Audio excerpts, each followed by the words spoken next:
And then Ronaldo! Cristiano Ronaldo, unul dintre cei mai mari fotbaliști din toate timpurile, un simbol al ambiției și a succesului, dar cine este de fapt CR7? Ce l-a făcut să ajungă la acest nivel și cum a reușit să inspire milioane de oameni? În acest videoclip vom descoperi împreună povestea lui Ronaldo, de la începuturile sale modeste până la recordurile impresionante pe care le-a stabilit. Rămâi cu mine pentru a afla povestea lui incredibilă și inspirațională. Capitolul 1. Copilăria și începuturile. Ronaldo s-a născut pe 5 februarie 1985 pe insula Madeira din Portugalia. Familia lui nu era una bogată, iar copilăria lui nu a fost deloc ușoară. Tatăl său lucra ca și grădinar, iar mama lui era bucătăreasă. Dar, chiar și în acele condiții modeste, Ronaldo a avut un vis măreț, să devină fotbalist profesionist. De la o vârstă foarte fragedă, el și-a petrecut ore întregi jucând fotbal pe străzile din Madeira. La doar 12 ani, Ronaldo a plecat de acasă pentru a se alătura Academiei de la Sporting Lisabona. A fost un moment dificil, era departe de familie și prieteni, dar acest sacrificiu avea să-l transforme în viitorul campion pe care îl cunoaștem astăzi. Capitolul 2. Ascensiunea la Manchester United. Tras pentru prima dată atenția lumii fotbalului în 2003, când Manchester United l-a transferat de la Sporting Lisabona. Avea doar 18 ani, dar deja uimea prin tehnica și viteza lui. În Anglia, Ronaldo s-a transformat. Sub îndrumarea legendarului Sir Alex Ferguson, a învățat să-și temperamenteze jocul spectaculos și să devină mai eficient. Acolo a câștigat primul său balon de aur și Liga Campionilor, punând bazele pentru a deveni unul dintre cei mai mari fotbaliști din istorie. Epoca de aur de la Real Madrid. În anul 2009, Ronaldo a făcut un pas uriaș, devenind cel mai scump transfer din lume la vremea respectivă. Când a semnat cu Real Madrid, aici a început epoca de aur a carierei sale. În 9 ani petrecuți la Real, Ronaldo a marcat peste 450 de goluri și a câștigat de 4 ori Liga Campionilor. Relația sa cu echipa și fanii a fost una specială, Santiago Bernabéu devenind scena pe care a strălucit cel mai tare. În acea perioadă petrecută la Real, a și câștigat 4 baloane de aur, dar succesul său nu a fost lipsit de muncă. Ronaldo este cunoscut pentru dedicarea sa totală, antrenamentele suplimentare, dieta strictă și mentalitatea de fier. Dar Ronaldo nu este doar un fotbalist, este și un om de familie, un lider, un model pentru milioane de oameni, își iubește copiii și își sprijină familia în orice moment. În plus, este unul dintre cei mai mari donatori pentru cauze caritabile din sport. Ceea ce îl face atât de special nu este doar talentul său, ci și mentalitatea lui. El ne învață că succesul vine din sacrificiu, muncă grea și dorința de a fi cel mai bun.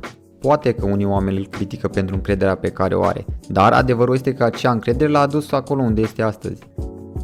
Rivalitatea cu Lionel Messi este una dintre cele mai faimoase din istoria sportului. Aceasta a captivat fanii fotbalului timp de peste un deceniu și a redefinit standardele excelenței în sport. Cum a început această rivalitate? Ei bine, odată cu mutarea lui Ronaldo la Real Madrid. Deși cei doi au fost comparați încă din perioada în care Ronaldo juca la Manchester United, competiția a devenit cu adevărat intensă când se întâlneau în meciurile din La Liga și El Clasico. Ei bine, pe teren, stiluri de joc diferite, clar. Lionel Messi este apreciat pentru talentul său natural, driblingurile precise, viziunea incredibilă asupra jocului și abilitatea de a crea momente de magie pe teren. Este văzut ca un geniu al fotbalului modern. Ronaldo este cunoscut pentru atletismul său incredibil, puterea fizică, viteza și capacitatea de a marca goluri din aproape orice poziție. Este considerat un jucător complet și un exemplu de disciplină și muncă asudită. Cei doi sunt deținătorii majorității recordurilor importante din fotbal, inclusiv cele mai multe goluri marcate în Liga Campionilor și trofee individuale precum balonul de aur. Ronaldo are un stil mai direct, excelând în Liga Campionilor, unde este golgheterul all-time. Messi, în schimb, se remarcă prin golurile și pasele decisive în meciurile importante. Ambii au câștigat multiple titluri cu echipele lor de club, dar modul în care au făcut acest lucru reflectă unicitatea fiecăruia. Ronaldo este adesea perceput ca fiind mai extrovertit și încrezător, subliniindu-și succesul prin munca grea și determinare. Messi este văzut ca fiind mai modest și introvertit, lăsând fotbalul să vorbească pentru el. Această diferență de personalitate a contribuit la polarizarea fanilor. Unii admiră tenacitatea lui Ronaldo, iar alții idolatrizează talentul natural al lui Messi. Deși fanii au fost adesea divizați, Ronaldo și Messi au arătat de-a lungul anilor respect reciproc. În interviuri, ambii au recunoscut că rivalitatea i-a motivat să devină mai buni. Dar, ca și orice vis frumos, trebuie să se termine odată și odată. În 2021, Messi a plecat de la Barcelona la PSG, iar Ronaldo s-a întors la Manchester United. Acest lucru a însemnat că cei doi nu mai jucau în aceeași ligă, ceea ce a diminuat intensitatea directă a rivalității. Totuși, ei rămân în continuare comparabili din perspectiva carierii și a impactului asupra fotbalului mondial.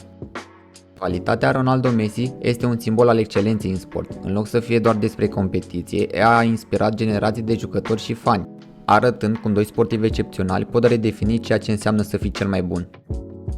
Cam aceasta a fost în mare parte povestioara despre Cristiano Ronaldo. Spune-mi dacă vrei să fac și o parte a doua mult mai detaliată. A, da, și era să uit, nu uita să te abonezi și să dai un like dacă ți-a plăcut acest videoclip. Până data viitoare, continuă să te inspiri din poveștile celor care își urmăresc visurile cu pasiune și determinare. Ne vedem curând, pa!